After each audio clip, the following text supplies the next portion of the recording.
Last year, Japanese stock market hit a record high level in 34 years, and this was not driven by a single factor. Multiple factors are at play. One is heightened geopolitical tension. Global investors needed to reallocate their capital within Asia.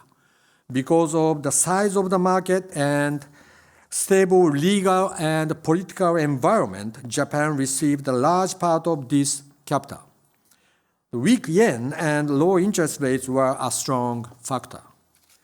A significant change is that Japan has clearly shifted from deflation to inflation, as evidenced by the virtuous cycle of wage and price increase. The corporate sectors and household sectors are investing more, and Japanese companies are performing at a record high level of the fourth consecutive year. Under deflation, cash was king, so taking no action was risk-free and could be the most reasonable approach. Some Japanese companies found growth in the global market, but most fell into the deflationary mindset. Now inflation is the new norm. The Japanese household sector is also coming out of the deflationary mindset. The individual tax exemption program, NISA, has been expanded. This new NISA is bringing more retail investors to the equity market. 15.3 trillion yen invested from last January to this January, and 5.7 trillion yen, about 37%, were invested to individual domestic stocks, mostly high dividend yield stocks. During the same period, foreign investors' net purchase was 0.57 trillion yen. The impact of NISA was not small. The corporate governance reform is creating a momentum for those companies that were undervalued for so long to realize their full value. The changes happening at the corporates and market are like a round rock that started to roll down the hill, and the hill is getting steeper. There's no stopping, and the pace of the change will only accelerate. The governance reform has been in the works for over 2 decades with the government's unwavering support. To sustain this momentum, companies must lead with sense of urgency. Forced action will only lead to rejection, and we can only expect superficial compliance at most. Voluntary effort is crucial to a sustainable transformation. The better ways to encourage change, and we need to continuously foster an environment where investors are actively engaging and companies are made accountable to the market. As mentioned earlier in the speech from Mr. Ali Izumi, in March 2023, TSE made a request for prime and standard listed companies to practice management to be conscious of cost of capital and share price. 2 years has passed, and the progress is visible. There are many initiatives in the planning stage, and I can assure you that we will take necessary steps to improve the situation, even if they don't have a flashy headline. Often used materials are the case studies. Based on the feedback from more than 100 investors, 29 good cases were initially published in February last year, and it was expanded to 55 good cases based on more than 300 investors' feedback in November last year. Simultaneous English disclosure will be mandated from April this year.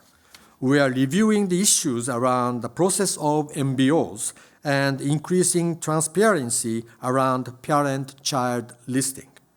The key to unlocking the strength and power of Japanese companies for transformation is to enable investors to engage in a deeper and more meaningful dialogue. Now companies are receptive to new ideas. They are accountable and engaging. Investors should find the hidden gems in the Japanese market and explore the opportunities. Engage with the companies, knock on their doors, and ask for a meeting with management. On the positive side, you have reasonable valuations, strong balance sheets, all the corporate governance reforms that we've been hearing about, which are very, very significant. We are seeing companies beginning to recognize that they are overcapitalized. Others are following, and that's very important. The level of technical sophistication, especially in the world of robots and semiconductor manufacturing, is extraordinarily high compared to what it was before. In fact, it was non-existent before. We have the emergence of very successful emerging markets, and that is significant because it provides a very significant new export opportunity for Japanese companies. And there's a growing recognition of the opportunities created by improving capital efficiency and the positive impact that that will have on corporate profit and share price by corporate managements. The speed with which these changes are being made is too slow. So investors are expecting this to happen faster than it is happening.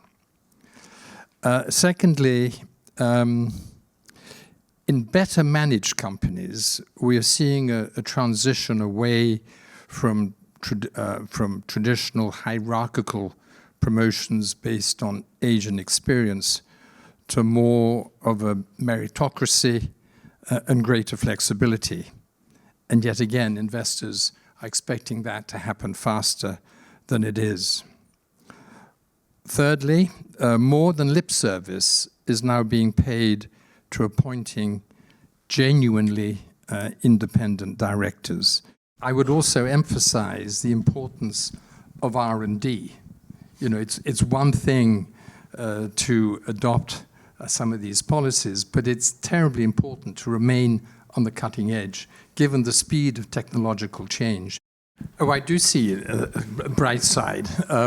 Starting off with the raw material, that is to say, Japanese workers and Japanese management. Secondly, your education system, I think, is considerably better than that of certainly other developed countries. Fundamentally, I am optimistic that there are a certain number of Japanese companies that will remain globally competitive and be attractive investments to an organization like mine, where we are not managing just purely Japanese portfolios, but global portfolios. Why this time is so different? Of course, there were three very important government initiatives. TSE requests, March 2023, METI guidance for M&A, that's August 2023, and the new NISA program launched in January 2024. All these came together around 23-24. So this is a very important kind of shock therapy to Japan's corporate culture. Global inflation triggered by COVID pandemic since 2021. That was quite important. On top of that, Ukraine war, that also had some impact on Japan's corporate price-setting behavior. Because until then, Japanese companies always needed to apologize when they raise prices. But those two sad events, for the first time, allowed Japanese companies to raise prices without apology. And I think that was mentally or culturally a very important turning point. Adoption of AI technology will be very important for Japanese companies because we are facing a labor shortage, very severe one. That's for sure. On top of that, actually, AI will likely solve the kind of a language barrier problem for Japanese companies, and that will be a very important catch-up process for Japanese business persons to compete with other countries. And this is a very important challenge that the Japanese economy need to solve to some extent. Without dynamic monetary policy, yen is always a function of the dollar or the US monetary policy. So unfortunately, even Kuroda was not so powerful against the US rate fluctuation. Now Ueda-san has good capacity to raise interest rates going forward. And then we will likely have some independent, I would say, dollar-yen exchange rate out from the US monetary policy. That's not just policy discussions, but people feeling intangible difference there. People told me they see like more female managers, more younger managers with Japanese company. They meet in Japanese company compared to 5 years ago, 10 years ago. And then they're engaging the more active, real conversation with investors. And also, it's already touched upon a little bit, English translation. I know the JPX pushing hard, and then now there is a guideline that all the listed company in the prime market, they have to disclose English disclosure. I think the more company has the head IR person based in New York, and then I heard one of the few companies, large company, they actively asking investors, can I talk to you? Can I do the meetings? And then they try to engage more actively out of New York on the same time zone. And they also, the companies based in Tokyo, I hear more often they want to do the calls with investors after reporting season. They ask me to find investors to connect after the earnings season. So they becoming more proactive in the sense for that case, yeah. But also the communication. I heard feedback that they wish the company come with a one-page summary of the equity story in the presentation. They always come with a 50 pages presentation with like a 4 chart in each page and with tons of letters. The other thing I want to mention is the preparation for the investors, for the companies. Investors has a specific reason to invest called the investment process, investment philosophy.